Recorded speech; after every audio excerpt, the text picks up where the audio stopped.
Olá, pessoal. Estamos aqui em mais um episódio do RMB Filmes Podcast Cultura, do nosso segmento de podcast focado na cultura aqui de Caxias do Sul, mas que eventualmente acho que a gente vai acabar ampliando para fora de Caxias, mas enfim, isso aí é outro assunto. Eu trouxe aqui uma convidada para vocês muito especial, um pouco diferente do que eu tenho trazido ultimamente, mas na verdade acho que eu digo isso todos os episódios, que é um episódio diferente, então na verdade, enfim. Trouxe aqui a Cibele Tedesco, que é atriz, ganhadora do Kikito de melhor atriz. Também é cantora, professora, enfim, ela acabou de me falar aqui em off que tem 10 empregos. E 10 fontes de renda. 10 fontes de renda. Riquíssima. Riquíssima de conteúdo, de tudo. Então, Cibele, prazer ter você aqui no nosso programa. Eu é que tenho o maior prazer de poder ficar aqui contando minhas loucuras. Estamos aqui para te escutar. Que amor. Então, queria que tu me contasse um pouco quem é a Cibele, um pouquinho da tua história para o pessoal saber. Bah. Pergunta difícil? Mas enfim, eu sou uma pessoa apaixonada por fazer coisas, assim, né? Eu gosto muito de ter uma utilidade, assim. Eu acho que eu até gosto do dolce far niente também, né? De ficar sentada na minha rede e tal, lendo, ficando um pouco com os meus mimes, que eu tenho 2 gatos. Ah, que legal. Tem uma gatinha também. Ah, e é tudo de bom, né? Nossa. E são muito parceiros. Então, eu gosto muito de estar com as pessoas. Eu acho que isso essa coisa do social é muito a ver comigo, assim. Eu gosto de estar sozinha, assim, quando eu estou na minha casa. Às vezes nem música eu não boto para ouvir. Eu fico ouvindo o que está acontecendo no... Ouvir o silêncio também é interessante, né? Mas eu gosto muito de gente, assim. Lá na minha infância e adolescência, eu estudei piano durante trocentos anos, né? E aí eu descobri que o piano é um instrumento muito solitário, assim. Na época, pelo menos, era eu e o piano e assim a professora que me ouvia. E às vezes a minha mãe dizia: "Ai, toca, não sei o quê", quando vinha alguém, né? Eu não queria isso. Eu gosto de estar com as pessoas. Eu acho que dividir as coisas é mais aquilo que eu gosto de fazer. E era uma professora que ia na tua casa, assim, em particular? Não, eu ia. Eu tive muitas professoras, porque eu sou de Veranópolis. E aí, lá em Veranópolis, eu tenho 62 anos, então naquela época era, sei lá, 60. Quando eu tinha 5 anos, a minha mãe me botou numa escola, com uma professora. E aí, então, eu ia na professora e tal. E aí, eu não tinha piano também, né? Eu ia estudar na casa da professora. Então, todos os dias eu ia lá dar uma estudadinha. E a vida toda foi assim. Daí, depois eu tive outra professora. E aí... Daí não teve mais professor em Veranópolis. O meu pai me trazia para Caxias. Eu estudei aqui também uma vez por semana. Era assim, eu parava e voltava, parava e voltava. Fui para São Sebastião do Caí. Meu pai me levava uma época para eu ir. Então, eu fui muito estimulada assim, né, na arte, né? Eu sempre estudei piano. Então, a música veio desde cedo, assim? Desde cedo. Eu sempre fui muito musical. Acho que até porque os meus pais também. A minha mãe tocava acordeon, assim. Né, de brincadeira, assim. E o meu pai era baterista antes de se casar com a minha mãe. Tocou numa banda. Então, eu acho que tem uma coisa, assim. Me lembro que a minha avó cantava na igreja. O meu avô também gostava de cantar. Então, eu tenho um DNA, assim, artístico, né? Só que eu acho que quem desenvolveu mesmo na minha família fui eu. Penso que por causa desse estímulo e porque eu gostava muito mesmo, assim. Se não tem paixão por isso, não vai, né? Nossa, eu sempre, assim, na escola, hoje em dia eu digo que eu era exibidinha, porque tudo que era aqueles negócios, coisas de arte, eu estava no meio. Sim. Ou era para... E como eu dançava também, a minha mãe me botou na aula de balé, eu também sempre fui muito... Quando tinha apresentações no colégio, eu estava sempre metida. E eu sempre... não me importava que as pessoas falassem que eu era exibidinha. Eu sempre estava ali, estava tudo bem. Na adolescência que ficou a coisa meio eu meio que fui para outro caminho, assim, mas na faculdade eu fui para educação física. E aí eu já sabia tocar piano. Continuou com a expressão do corpo, né? Isso, eu já sabia tocar violão, já sabia tocar flauta, que eu tinha aprendido meio que por causa da banda da escola. Então, tu vê como a arte, né, veio... Ela fazia muito parte de mim. Então, e mesmo que eu tenha feito educação física, eu fui para o lado artístico. Eu fui para a aula de ginástica olímpica. Eu estudei no IPA, em Porto, então tinha ginástica olímpica. Eu era louca por aquilo, que eu sempre fazia no colégio. Eu me lembro que fazia estrelinha e parada de mão, aquelas coisas. Só que a música continuou a bater assim no meu coração, né? E na minha alma. E aí eu comecei a tocar violão de novo, né? Aí quando eu me formei, fui para Bahia. Que legal. Fui assim, meio que caí naquele lugar. Fui morar na casa de uma tia que morava lá, com o marido dela trabalhava no Banco do Brasil, então ele foi para uma cidade bem desconhecida, assim. Foi no interior da Bahia? Bem assim. no interior da Bahia, no além São Francisco, assim, era quase Goiás. E fiquei 7 anos lá. E lá eu comecei a cantar com uma menina que eu conheci lá, que também tocava.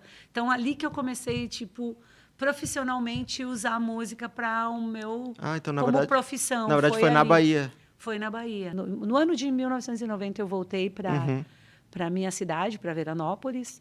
E aí, ali eu também comecei a dar... Lá eu dava aula também, né? Dava aula de coisas de educação física, ginástica, balé, e dava aula de violão.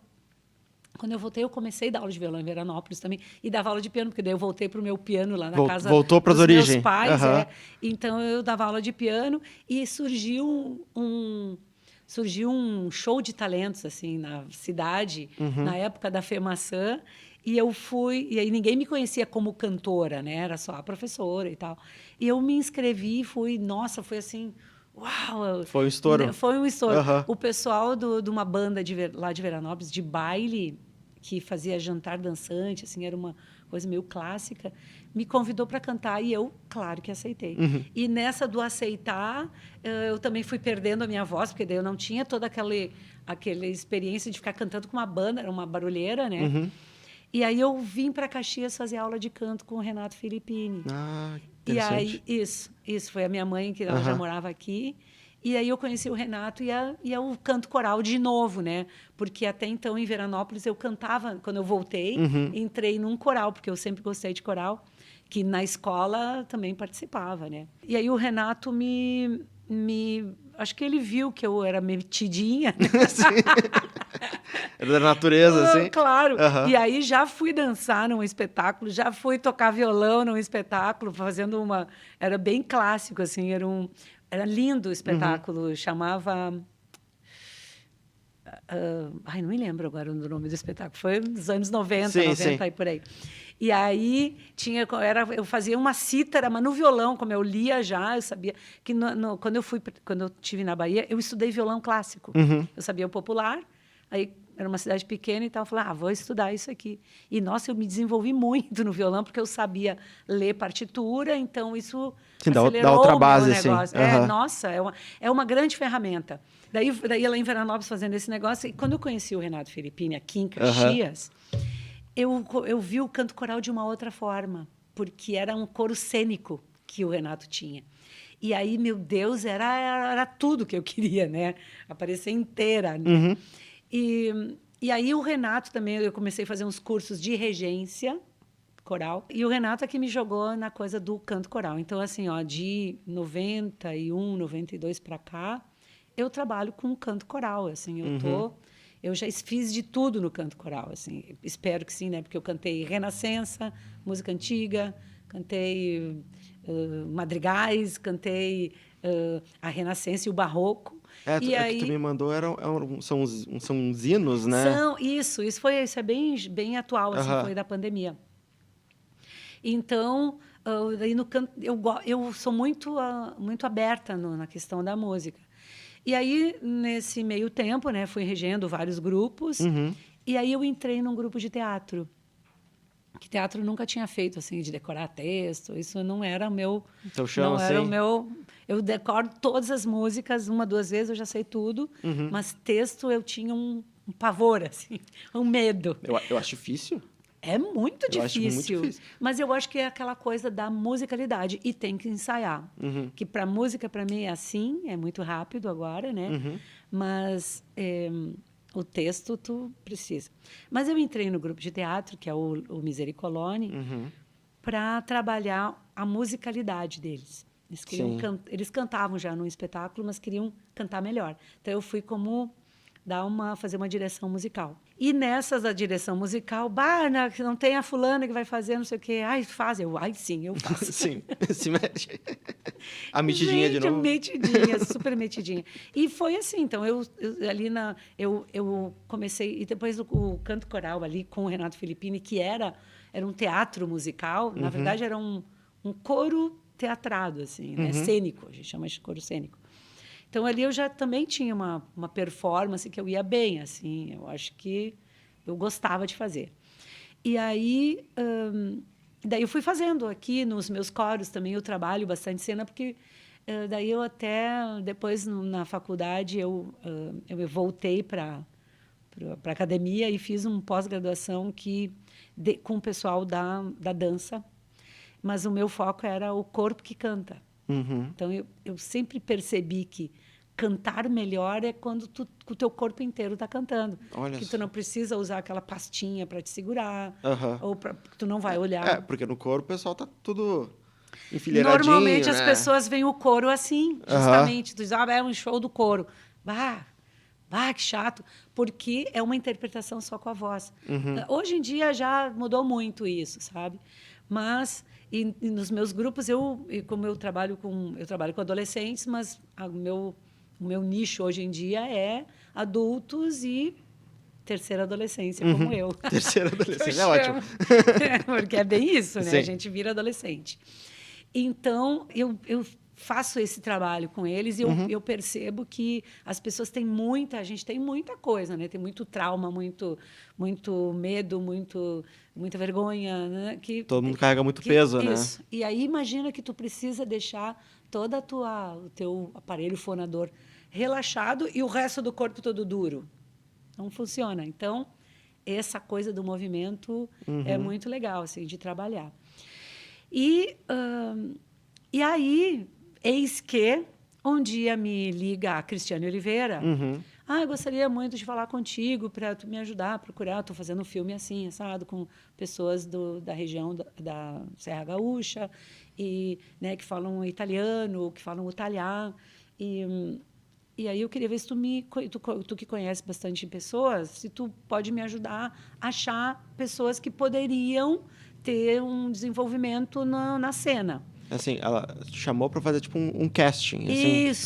Isso. Daí eu dei várias, porque eu trabalho em Bento, eu conheci o pessoal de Veranópolis, da terceira adolescência, né? E aí era uma faixa etária com mais de 70 anos, assim, que ela queria mesmo, que eram os personagens.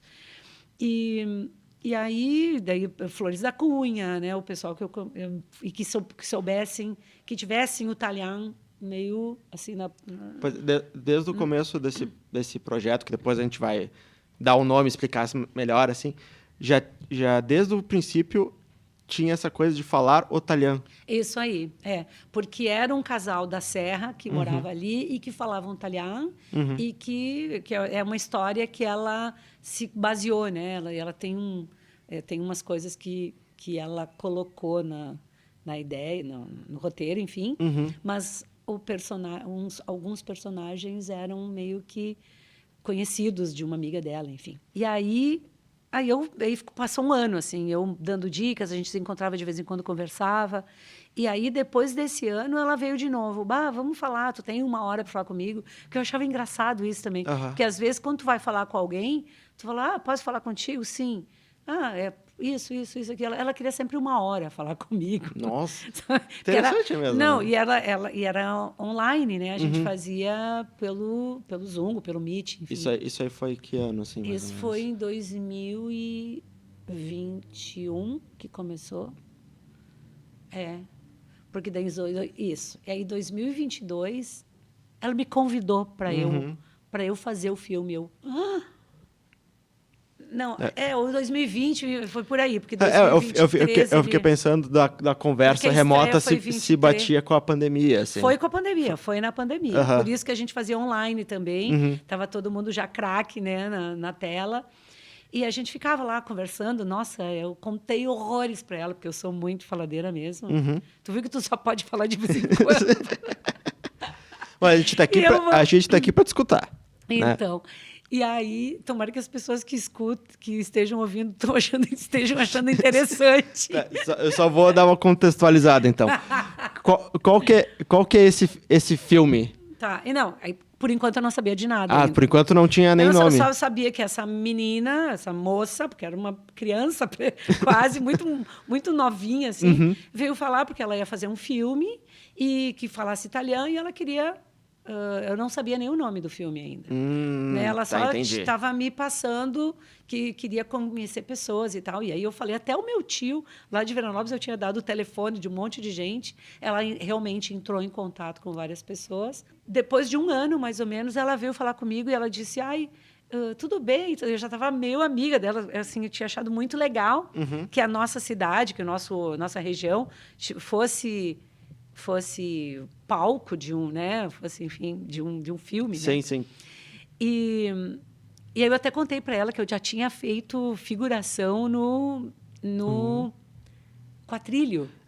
Eu sabia que o Quatrilho ia entrar uma hora. Eu fui figuração no Quatrilho por causa do Renato Filippini. Sim. Que ele foi o cara que ficava dando as dicas do italiano, do dialeto. Eu cheguei a dar uma pesquisadinha, né?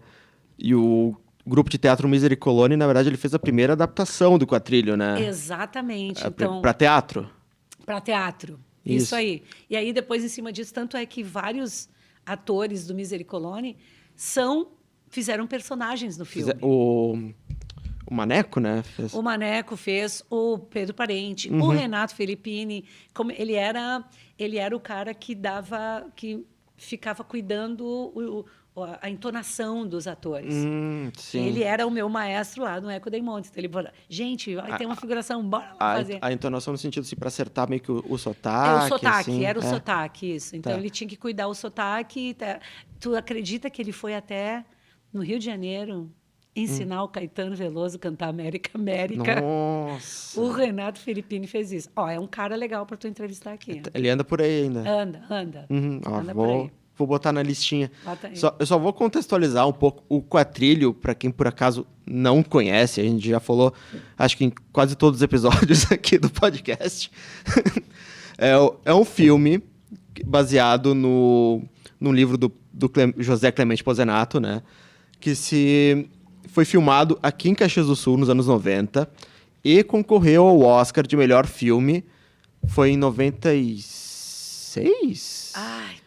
Enfim, foi uma produção, um longa-metragem feita aqui em Caxias do Sul, que chegou a concorrer... Direção do Fábio Barreto. Barreto, isso, e chegou a concorrer ao Oscar, né? Não, o Pozenato foi na festa do Oscar. Olha só. Foi lá, ele junto com a Glória Pires. E o Pozenato é que era conhecido, né? Felizmente faleceu ano passado, acho que foi, né? Isso. De criar todas essas histórias, literatura... Bem usando a regionalidade aqui do colono, sim, do italiano. Aliás, eu estou lendo Como é que é o nome? Eu sempre me esqueço do nome do filme. É o terceiro filme, é o terceiro livro dessa trilogia, que é primeiro a Cucanha, depois é o Quatrilho. E o terceiro é... tá lá, o livro tá aí, eu trouxe o livro até. Deixa eu pegar, qualquer coisa a gente corta. Isso aí. Corta. Como é que é o nome do livro? A Babilônia. Sabe o que vem na minha cabeça? A Bastilha. Meu Deus, não tem nada... Quer dizer, não tem nada a ver, mas eu estou lendo esse livro aqui agora, que é do Pozenato. Deixa eu mostrar aqui. Nem vou cortar, vou deixar mesmo. A Babilônia. A Babilônia. Aliás... interessantíssimo. Como ele tem eu não sei se é porque a gente conhece os jeitos das pessoas, os trejeitos, mas acho que não, porque se o outro foi para o Oscar, Porque o jeito do cara escrever é muito bom. É que ele trabalha os temas que são universais, né? Exatamente. Mas a gente da região consegue se enxergar na tela, que na verdade não é tão comum, né? É verdade. Bom, e aí, então, eu já tinha feito isso aí no Quatrilho, que eu fui pelo... Eu contei para ela, né, voltando a Cristiane Oliveira, que eu tinha feito o Quatrilho, mas que, né, que tudo bem, que eu achava legal. Bom, eu sempre amei ir no cinema, assim. Férias, aliás, se eu não tenho... normalmente eu tenho um monte de coisa para fazer. Mas se eu estou de folga, eu vou para o cinema. Eu sou assim, ó... E eu não vou muito porque eu não tenho folga, senão eu acho que eu iria todos os dias. Eu amo ir no cinema. Eu tenho acompanhado bastante as coisas do Ordovás. Nossa, e o Ordovás, assim, tá cheio de coisa toda hora. Não tem de ontem eu não fui. Que mas tinha ontem? Todos os de ontem eu teria ido em todos. Eu não me lembro agora, eu sou péssima nisso. Tá difícil de acompanhar, assim. Na verdade, se tu para acompanhar a programação dele... Tinha 5 filmes ontem. É toda hora, assim. Nossa, muito bom. E é de quinta a domingo. E é um preço bem acessível, todo mundo pode ir. Então, eu sou muito... Pelo menos eu sou divulgadora. Às vezes parece que, tipo, tem as coisas, mas não chega nas pessoas, assim, né? As pessoas não sabem. Acho que uma vez eu fui... Não sei se era no Cinema Clube Manifesto, que o pessoal tá fazendo lá sessões quinzenais, lá passando os longas, depois tem uma conversa, assim, também, entrada de graça. Que é muito legal também. É bem legal. E até ouvi alguém conversando paralelamente, assim, tipo, que nem sabia da sala, sabe? Pois é. E eu fiquei até meio chocado, assim, nossa, mas... Mas é que a gente aqui em Caxias, a gente tem eu não sei se é um problema, mas... Não vamos falar problema, mas a cultura ela é focada, assim. É uma característica em outro foco. Tu vê que os restaurantes estão sempre cheios de gente. E isso não é nada barato. Verdade. É muito, assim... A cultura culinária, assim, mais expressiva, na verdade. É bem legal, eu acho muito bom também. Mas o povo vai muito ali, assim. A gente conseguiu lotar... sessões inteiras na Casa da Cultura quando eu estava com o coro municipal. Porque o coro já eram 40 pessoas. Cada 40 convida, vai chamando os parentes. Nossa, a gente tinha filas, assim, o espetáculo. E, claro, o tipo de espetáculo, sabe? Espetáculos cênicos, temáticos. E o coro era muito bom, e a gente misturava com a orquestra, então... Nossa, a gente fez um Beatles que... Bom, o Celebration que a gente fez, deu 86 vezes eu fiz. Nossa! 86 vezes nós fizemos Não parou mesmo. Não parou. Ficou de 2006 até o ano que eu saí, que é 2016. 10 anos ficou de espetáculo. A gente fazia vira e mexe o tal do Celebration. Tu vê que tem público, né? Tem público e eu acho que é o mote, eu acho que é o jeito como tu apresenta e, claro, tem a divulgação e se são 40 pessoas, tu consegue... Pelo menos uma sessão tem que levar todos os parentes, assim. Vamos lá. Às vezes me parece... Eu tenho uma coisa assim, que me parece que o caxiense, assim, é tipo meio fechado. Assim, daí talvez por isso não vá nas Eu acho que é fechado para a cultura. Porque para a culinária eles são muito abertos, entendeu? Sim. Né? Eu acho que o futebol também... Eu acompanho um pouco o Ju, que eu sou do Juventude, mas eu nunca fui no campo. Mas eu sei que vai bastante gente. E também não é barato ir num campo de futebol. Sim, não é questão do valor. Não né? é o valor, é a pessoa pegar o gosto pela coisa. Enfim, mas a gente está aí para Mas sabe, um pouco que eu tenho notado até produzindo esse podcast e falando com as pessoas, na verdade, pelo menos, quando eu comecei, eu tinha uma percepção assim, não se produz tanta coisa na cidade, não se produz tanta coisa em Caxias, não sei o quê, não sei, talvez seja meio morto, sei lá, mas na verdade não. Tem muita coisa acontecendo. Na verdade tem muita coisa rolando. Se tu começa a acompanhar melhor os Instagram, treina um pouquinho o algoritmo, lá parece que tá saindo curta toda semana, assim. Gente, eu fiquei... Não, então, e aí eu entrei na coisa do cinema, porque eu sei que em qualquer outro ramo da arte, então, cinema tem cinemas acontecendo. Tem o próprio GNC, tem o o Cinépolis, tem o Dordovaz, pelo menos esses 3, e tem toda a questão dos filmes na TV que as pessoas veem. Mas ir no cinema é outra coisa. Sim, é outra experiência. Não, é muito legal. Bom, e aí, e também as coisas de dança e de teatro, tem muito, tem vários teatros em Caxias, não são, assim, muito grandes, mas a partir do Teatro da Casa da Cultura, tem lá no próprio Ordovaz, tem o próprio Misericolone, está sempre cheio de coisas para fazer, tem vários grupos de teatro, tem o trabalho do Acácio, lá da Quebrada. Nossa, esse é um outro cara maravilhoso, ele tem uma ONG, porque ele começou a dar aula de dança, de balé, lá no bairro Planalto, se não me engano é esse nome, e agora ele tem uma ONG, o lugar dele é muito legal, ele trabalha pra caramba, assim, tem jovens e jovens, crianças, muito grande o projeto dele. Né? Então, é um cara que está sempre na mídia. Fora as escolas de dança e as escolas de teatro, que tem as do TGT, né? Tem gente teatrando lá da Zica. Né? Então, tem coisa. E aí, no cinema, eu não sabia muito, só sabia ir no cinema. Mas vou voltar a falar lá do esquema da Cris. Aí, eis que essa última vez que a Cris falou comigo, ela disse... é que eu queria que tu fizesse a personagem. Porque daí eu já sabia um pouquinho. Falei, eu? Imagina, nunca decorei nada. Eu não vou saber. Mas essa coisa do não vou saber, na minha cabeça... Mas nessa época tu já estava atuando no Misery, né? Eu estava atuando no Misery, mas era assim, ó, meu Deus, para dizer uma frase no Cappuccetto Rosso, que é o Chapeuzinho Vermelho, que eu sou a mãe, e depois eu fico atrás, só fazendo som, sonoplastia, toco, violão, teclado e tal. Eu cheguei, eu fiquei muito, eu acho que se ela tem aquilo gravado, a minha cara ficou assim, ó. Com certeza. Mas na mesma hora, como eu sou uma sagitariana, que nunca diz não, que aliás até tratei na minha terapia hoje, sobre aprender a dizer não, eu me lembrei dos meus filhos. Me lembrei da Bárbara, que nessas alturas já estava... 2020, estava quase indo para estudar na Europa, mas ela estava estudando aqui. E o Tete, que estava super no teatro. Tete, assim, ó, dentro. Fez Zica, fez com a outra professora também. E, né, eu falei, imagina que eu não vou dar o exemplo para os meus filhos, eu vou sim. Sim, vai fazer. Ainda bem que tu fez. Tá, eu vou. Mas aí ela, quando eu disse assim, não, eu não. Ela falou, não, mas eu vi as suas coisas no Instagram, no Facebook, tu tem uma desenvoltura do palco. Eu falei, não, no palco eu vou bem, assim. Mas, meu Deus, eu nem... Agora, hoje em dia eu estou mais tranquila, assim, com a câmera, mas eu ficava toda assim. Eu não ficava sabe? Eu não conseguia relaxar. E aí ela disse, não, mas eu quero mesmo pessoas que não são atores, eu quero trabalhar a preparação e tal. E daí ela foi me moldando, eu falei, então tá, eu vou aceitar. Do que é o Até que a Música Pare? O Até que a Música Pare?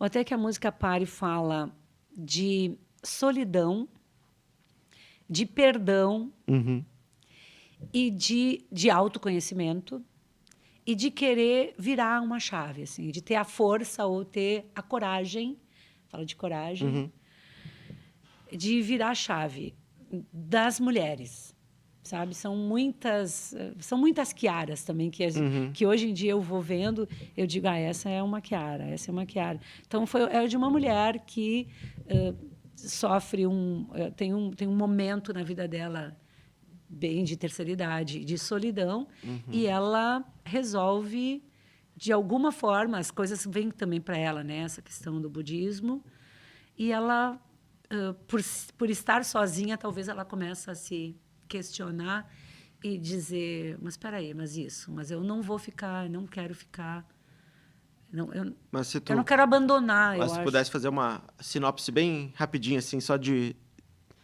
para o pessoal, para convencer o pessoal a assistir. É a história de uma mulher casada com um entregador um senhor, também entregador de mercadorias na colônia.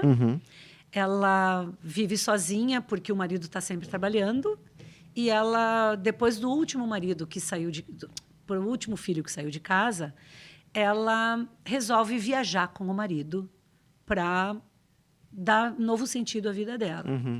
E aí ela se descobre nesse casamento, eles dois se descobrem num casamento e aí tem algumas coisas, né, que na nossa sinopse por causa de um jogo de cartas, de um baralho de cartas e de uma tartaruga, algumas coisas novas acontecem. Ah, interessante. Acho que vai instigar. Como é que foi esse processo da criação da personagem, assim?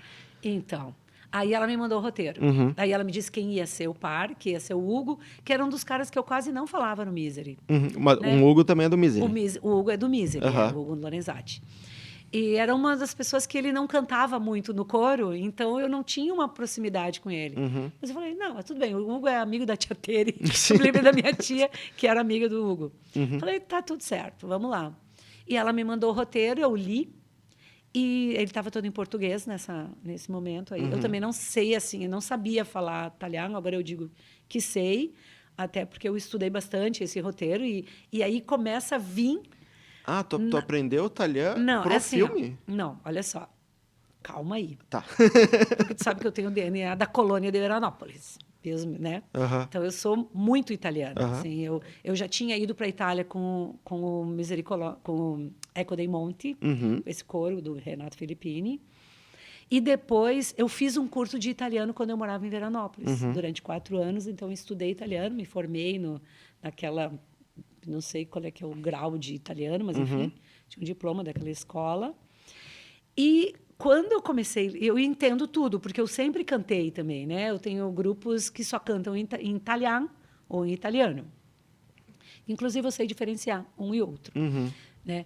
Eu não tinha, assim, a habilidade de ficar falando, mas, assim, hoje em dia, eu sempre tive, porque a minha mãe tinha umas frases prontas que ela falava para mim, para o meu irmão, né? Falava com as amigas dela, e hoje em dia eu falo isso.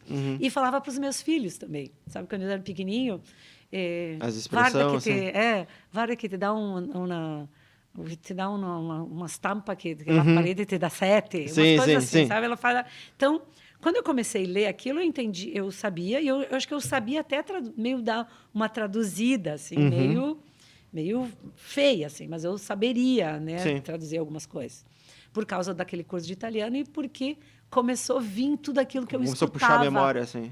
Dos meus avós, da minha mãe, dos meus tios, dos tios da minha mãe, né? Porque lá em Veranópolis tem muita gente de bastante idade. E na minha infância e adolescência, sempre tive contato assim, com os parentes de todo mundo. E aí a gente começou a fazer reuniões no online, e a gente pegava trechos, assim, era quase semanalmente, assim, a gente fazia reuniões de 1 hora, eu e ela e o Hugo, sabe, eu, ela e o Hugo, e daí entrava também o pessoal do italiano ali para nos dar uma força, que daí depois veio a tradução e a gente começou a falar.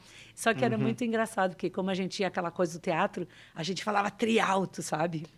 A gente falava muito alto, porque é o que o teatro diz. Pois é o que que eu ia te perguntar. Tá. Então me pergunta. Como é que eu sempre também escutei, assim, que tinha da diferença de atuar para TV, para câmera e para teatro. Muito diferente. Que para câmera tem que ser mais contido, porque... Não, tu tem que falar, assim, eu tenho que falar quase que para ti. E eu e o Hugo... Não, e eu me lembro... O Hugo mais ainda falava mais alto, porque ele pro teatro chegou, eu via, assim, 15, 20 metros longe. E eu me lembrava dos meus parentes, eles falam alto pra caramba. Eu falo muito alto, né? Eu peguei esse negócio, então a gente falava as frases e elas diziam menos. E a gente ia diminuindo, até que a gente aprendeu a falar baixinho. Se eu estou falando contigo, eu estou nesse volume. E não nesse volume, né? Sim. Entende? Então a gente foi pegando. Foi muito engraçado, assim. Foi incrível aquele... Quase 1 ano a gente ficou fazendo isso, porque depois era o ano que vem nós vamos fazer isso, eu vou para aí. E aí direto, então eu já estava com aquela Chiara. Aí eu comecei a pesquisar a Chiara. Quem era a Chiara?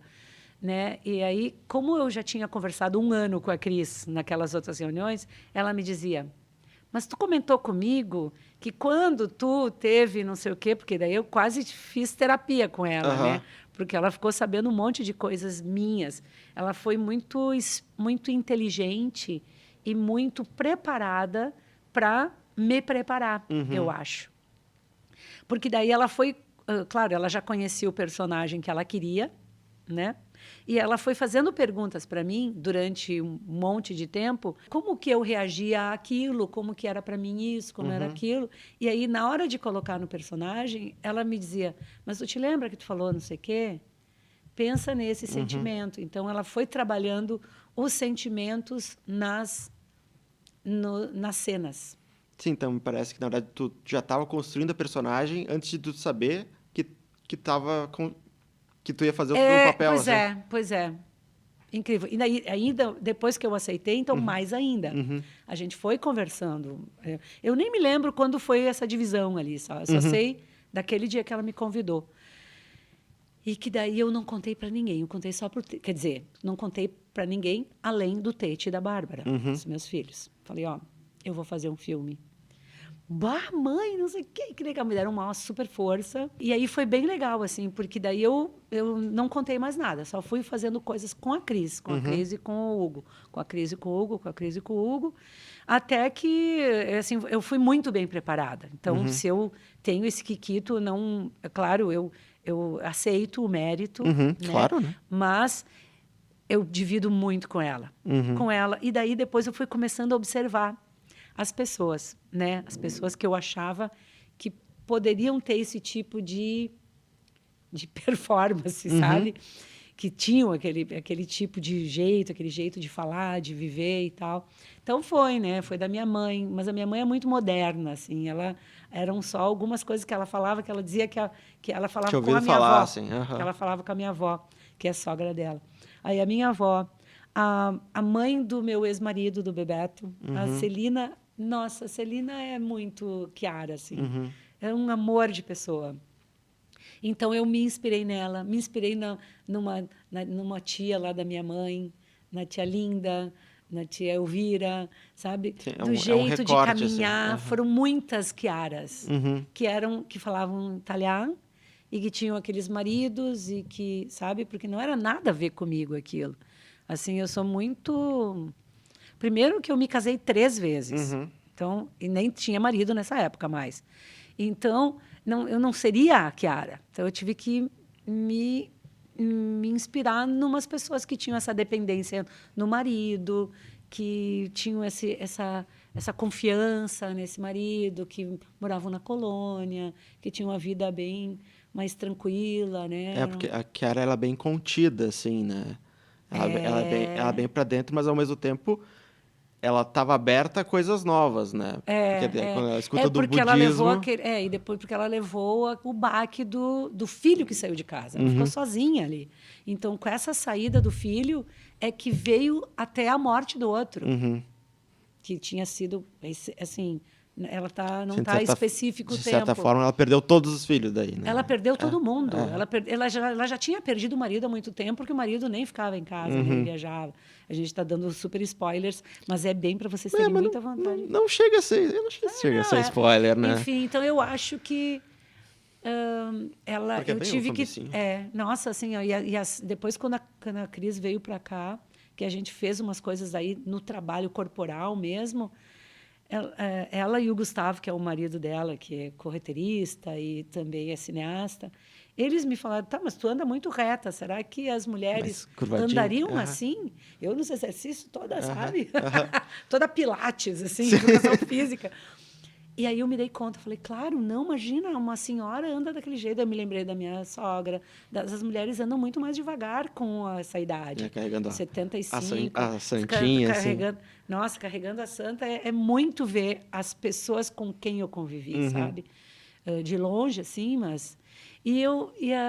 Nossa, foi um aprendizado muito grande. Além de como artista, ir lá beber nessa água do cinema foi foi uma coisa muito para mim também, sabe? Foi assim de estar revisitando os meus antepassados, porque na época eu fiz uma cidadania italiana nos anos 90. Sim. Fui atrás e eu que fui pesquisar, eu que escrevi para a Itália, eu que, sabe, eu fiz aquilo, demorou 7 anos para eu conseguir. Eu tinha uma tia que é advogada e eu dava todas as coisas para ela, ela só levava para fazer aquelas para trocar os nomes e tal.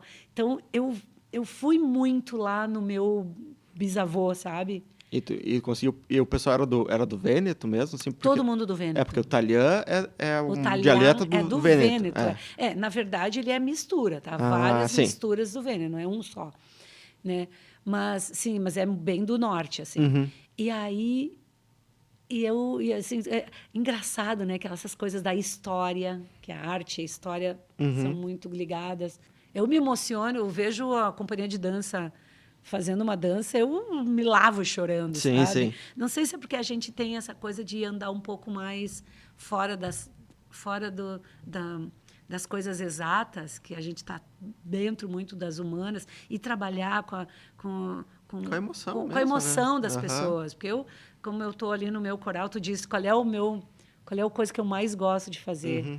Meu Deus, eu tenho tanta honra de subir no palco, ou de subir no palco para receber uma homenagem do Kikito, quanto subir com qualquer um dos meus coros, que são super amadores, sabe? Eu adoro o palco, sabe? Eu adoro muito. Então, eu não sei se eu gosto muito de me ver, sabe? Eu te entendo. Bah, me ver eu não... Eu te entendo porque eu sempre fui muito de trás da câmera, assim, e tá no podcast aqui na frente está sendo um desafio. Mas para mim o desafio maior é na edição. Porque daí eu tô me revendo lá e eu fico assim, puta, não devia... Por que eu não fiz essa aqui? Por que eu não fiz essa pergunta? Por que eu falei assim? Por que não sei o quê? Não gosto, não gosto. Eu acho que eu vou assistir porque sim, né? Para dar ibope ali no teu negócio. No nosso não, negócio. Vai ficar bem legal. Não, mas aí quando eu fui ver a Chiara, aí eu não assisti nada. Assim, eu não vi nada durante... Eu gostei muito dos bastidores, né? Falando em bastidores, tem um filme que eu fiz, Bastidores. Acho que eu ouvi falar. Eu vi bem nas legal, redes, de uma galera de Caxias aqui. Que ele estreou para... Ela fez uma exibição assim para a gente ver, né? E eu gostei muito de ver como funcionava o pessoal do som, o pessoal da arte. Eu achei tão interessante, porque como eu fiz muitos espetáculos com coro, e eu estava sempre metida em tudo, porque eu estava ali na direção geral, ali eu vi como cada um... No cinema, o cinema é muito... Dizem que é o pai de tudo, né? Eu acho que a música mas Ele o junta cinema tudo, né? Tu junta fotografia, tu junta música, tu junta teatro, tu junta... Nossa, é muito incrível. Hoje em dia, até tecnologia, computação, claro, assim, né? É muito legal. Poesia, ele é muito... Né? E eu achei muito incrível, assim, ver como funcionava aquilo, porque eu tinha feito no coro cênico, no teatro, mas tem a pessoa do figurino, é só aquela, é a pessoa da arte, é a pessoa a diretora, assistente de direção, ela que fala, as palavras são sempre dela, daquele. Aí a Cris, né, como diretora, aí o Gustavo, que é o que estava fazendo os making-off ali, de fotos e tal. Eu achei incrível e aí eu tenho que contar essa aí também, de inexperiente. Porque, claro, muito inexperiente, mas eu falei, ok, eu vou fazer, mas eu vou fazer exatamente aquilo que eu me joguei na mão dela. Isso é uma coisa bem incrível que foi legal para eu aprender, porque como eu faço isso com os meus cantores, eu quero que eles venham na minha mão. Eu pensei, agora é a vez que eu tenho que ir na mão de alguém. Então ela é muito responsável. Mas é difícil até assim, porque tu tem que confiar muito na outra pessoa, né? Assim, na direção. Né? Mas aí eu tive que me despir de tudo aquilo que eu sou. Por isso que eu acho que eu gostei de ver a Chiara, porque não, na verdade não sou eu. É isso que eu queria te comentar, porque quando a gente trocou uma ideia lá no Ordovás há uns meses atrás, eu ainda não tinha visto o filme. E daí, na verdade, eu fui ver o filme no Festival de Garibaldi. Ah, agora? Ah, que legal. E eu fui lá no Festival de Garibaldi pra ver o que tava rolando lá, não sei o quê. E começou o filme, assim, eu fiquei meio em choque, assim, tipo, nossa, mas ela é completamente diferente. Muito diferente. Sim, é assim, muito atriz mesmo, assim. É outra pessoa total. E acho que o pessoal que e até vê o podcast, acho que vai sacar. Assim. Não achei, assim, ó. Porque agora que eu tô aqui, né? Eu tô muito à vontade.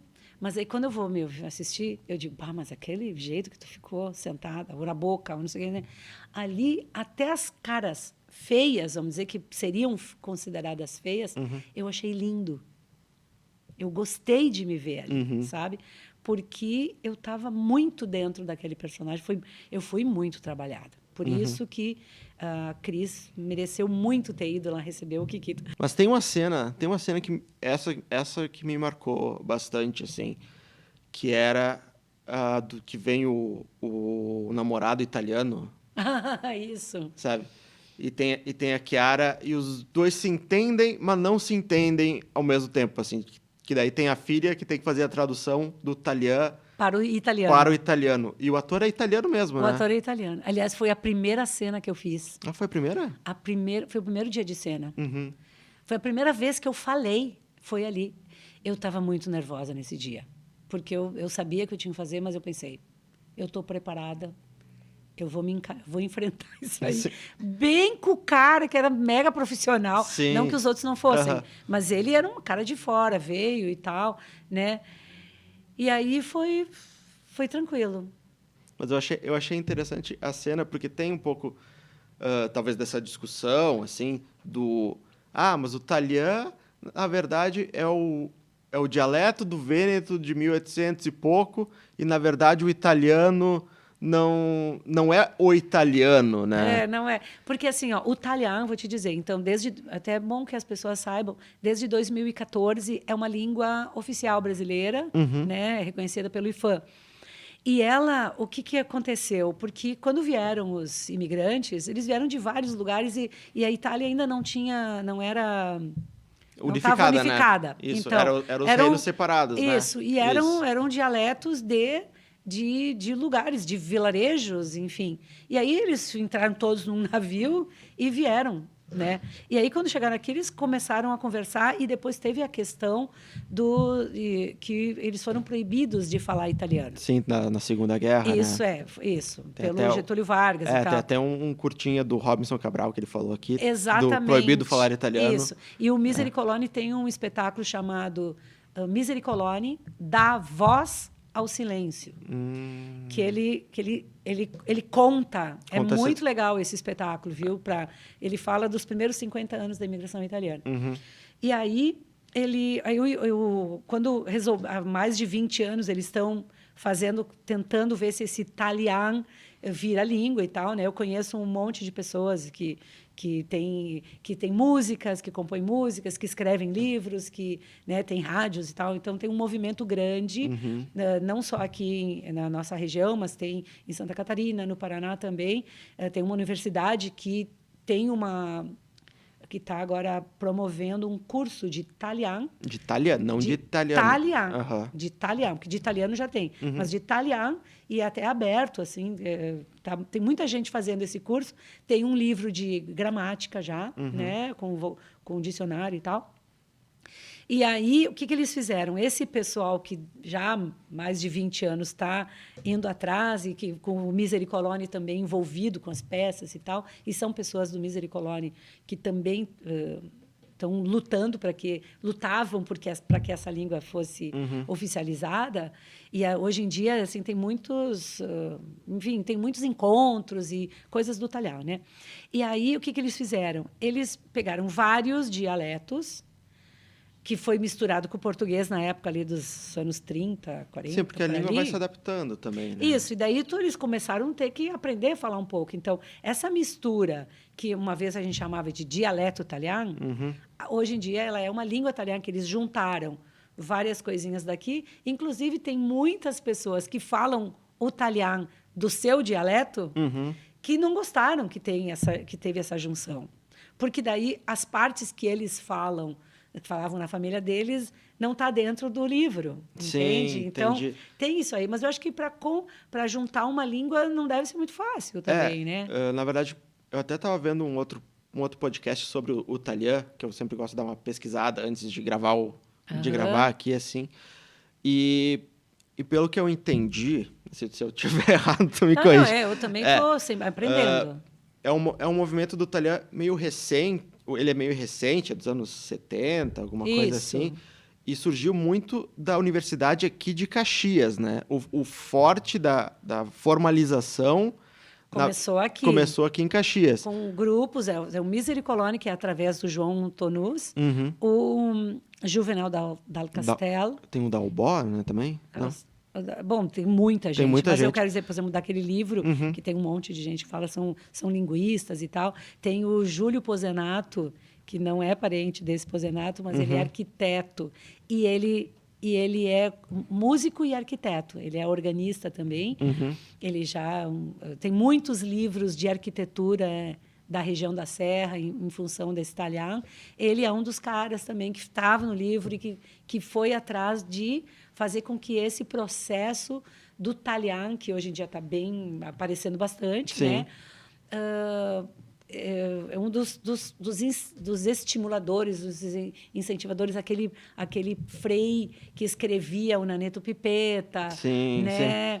Então, mas eu digo que me parece natural que se esse movimento está se formalizando por Caxias, o dialeto principal do Talian vai acabar sendo da influência de Caxias, né? Acontece que aqui tinha os caras do Tirol, tem ainda, do Tirol, do Vêneto, tem gente de tudo que é lugar. É mais misturado ainda. É mais misturado ainda, entendi. Aí que tá. Então, esses linguistas, eles se juntaram e falaram, não, nós vamos fazer uma gramática, porque daí a gente vai ter alguma coisa na mão. Vai ter uma formalização. Exatamente. Assim. Então, agora eles estão desenvolvendo cursos, e principalmente assim, coisas para as crianças, porque senão vai ficar só os que têm 60 anos a mais que sabem isso.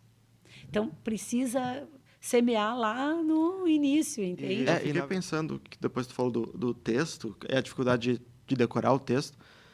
Não sei como é que tu vê como atriz, talvez a diferença entre o teatro e o cinema, porque no cinema tu ainda tem alguma vantagem, tu pode compartimentar um pouco mais, decorar o texto, assim, né? Porque hoje a gente vai rodar cena 1, cena 10 e cena 14. Sim. E no teatro tu tem que fazer tudo numa tacada, né?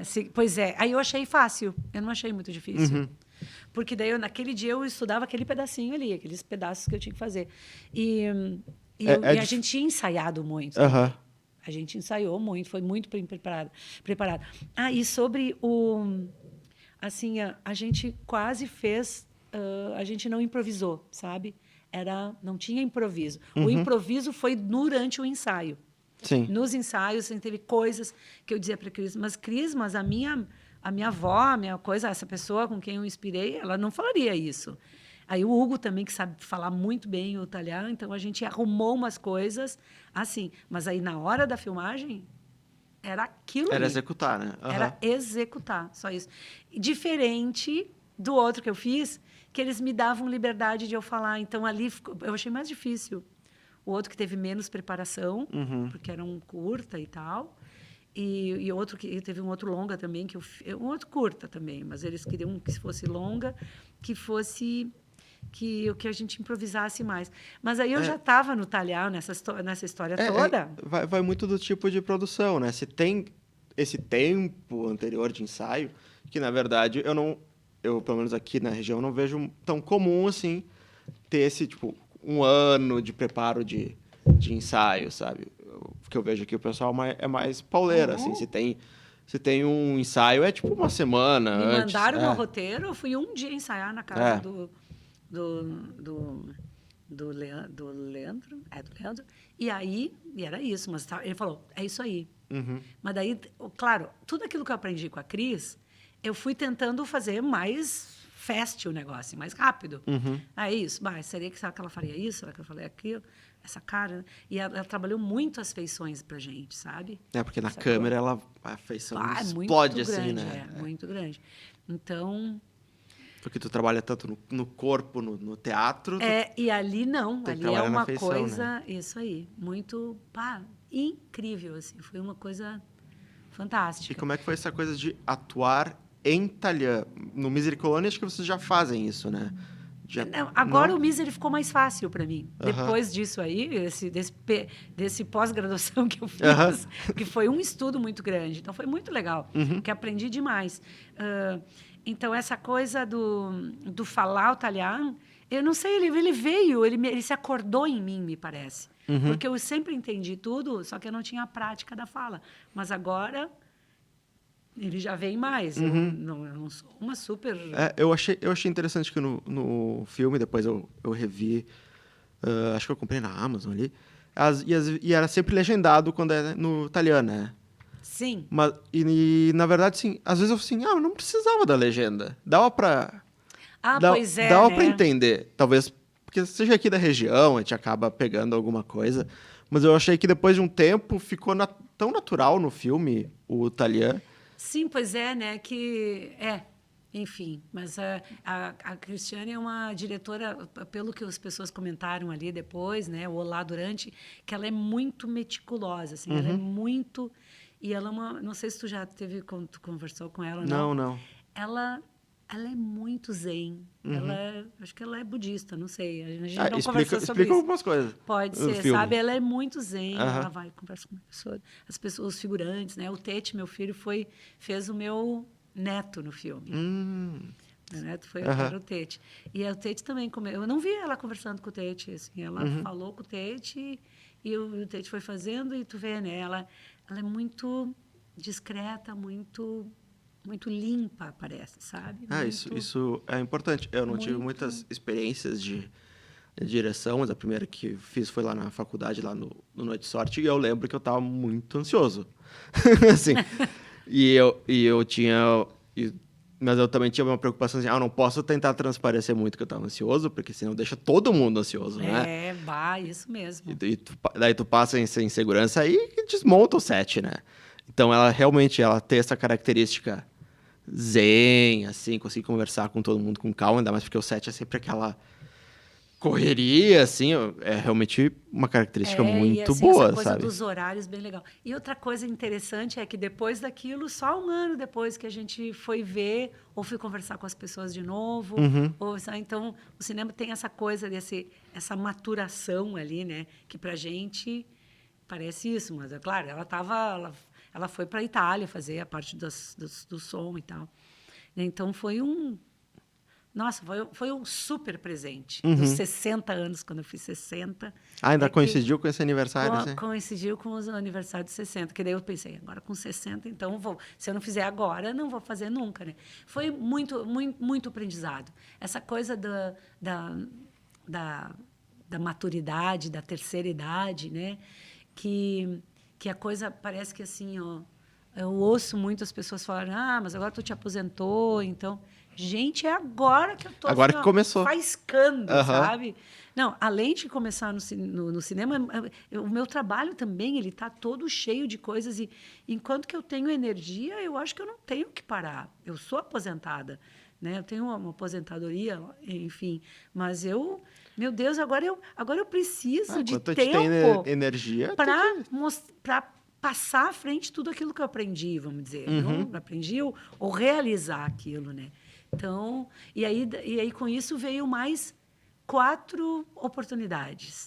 Veio eu fiz a Maria Valduga, que daí era uma coisa sem fala nenhuma. É um documentário sobre a família Valduga, bem legal. Fiz a matrona essa. Aí eu fiz o Elisete Tem que Casar. Tem que assistir esse. Esse eu não ouvi falar. É muito legal. É um filme que o roteiro é apoiado pelo Paulo Gustavo, um curta. E foi feito pelas meninas de Ana Heck. É uma diretora de Ana Heck. Que interessante. Ela não tem formação em cinema, mas ela é muito, assim, ela fez, durante a pandemia, estudou fotografia, umas coisas assim, e ela fez o projeto, ela é uma amiga, e passaram. E aí, o filme ficou maior do que elas imaginavam que ia ser, né? Porque a primeira vez de fazer tudo é da Gabi Buffon.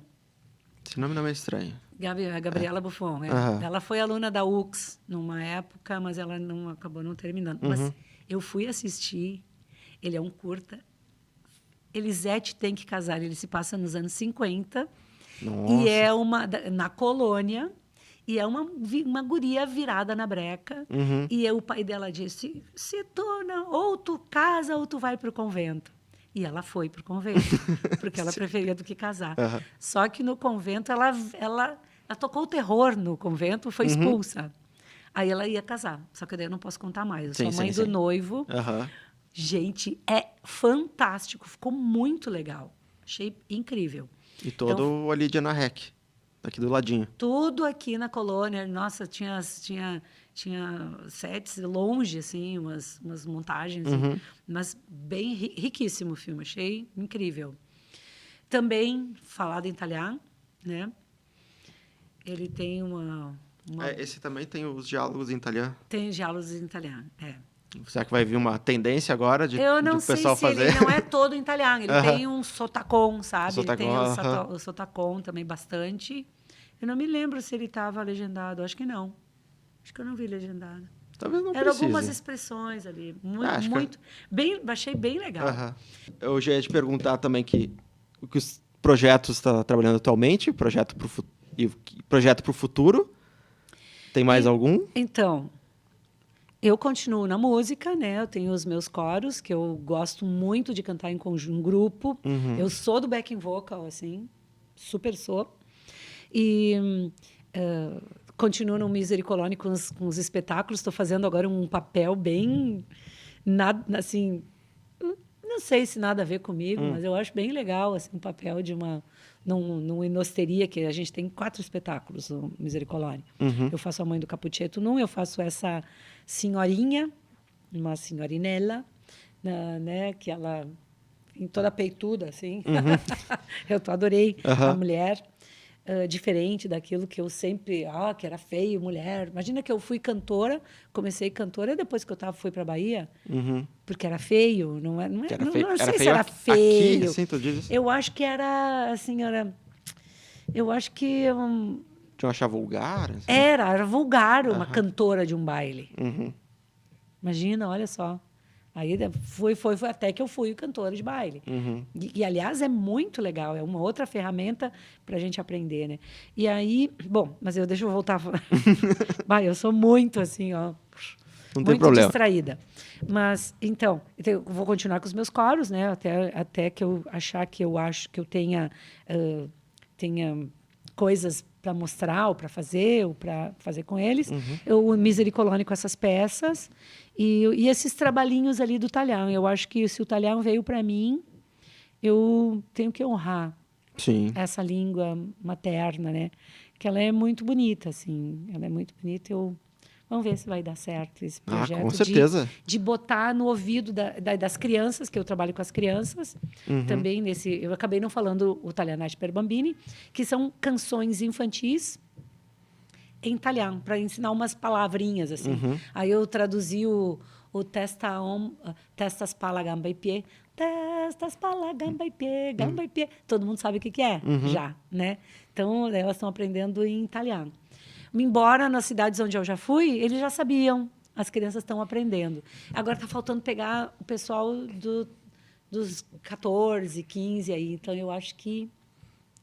Aí é outra linguagem mesmo, né? Tem que ter. Mas é importante para renovar. Então tá, vamos encerrando aqui mais um episódio. Espero que vocês tenham gostado. Se gostaram, se inscrevam no canal, deem o like, compartilhem. Assistam o filme... Até que a música pare. Quando entrar na rede Bastidores, quando entrar na rede Por Todos Nós, quando entrar na rede o documentário do que Valduca. esses ainda vão fazer um circuito de festival, provavelmente, né? E o Elisete tem que casar também. Mas gravem esse nome e depois valorizem as coisas daqui. Aliás, parabéns pela tua iniciativa de fazer esse podcast. Obrigado. Como eu te falei quando eu cheguei, que eu conheci outros estúdios né, de podcast também, e que Caxias está cheio de coisas que mexem com o cérebro da gente e não só com o estômago. Sim. Tem bastante Fica gente dica, né? em movimento, né? Fica a dica, vai para o cinema, vai para espetáculos de arte. Escuta músicas diferentes daquelas que só o algoritmo te manda. Agora tu falou do movimento, cinema é literalmente movimento, né? É as imagens em movimento. Exatamente. Cinema significa movimento, né? Olha aí, ó. Tá tudo encaixado. Isso aí. São uma horinha que tu fica sentado, vai lá com uma pipoca ou não, né? E valoriza as coisas da terra. Né? As tuas coisas, da tua família, do teu, sabe? Que a gente valoriza a comunidade e a gente cresce junto com a comunidade, né? Com certeza. E fazer parcerias é outra coisa muito que para mim foi um aprendizado enorme. Então tá. Até mais, pessoal. Tchau. Tchau.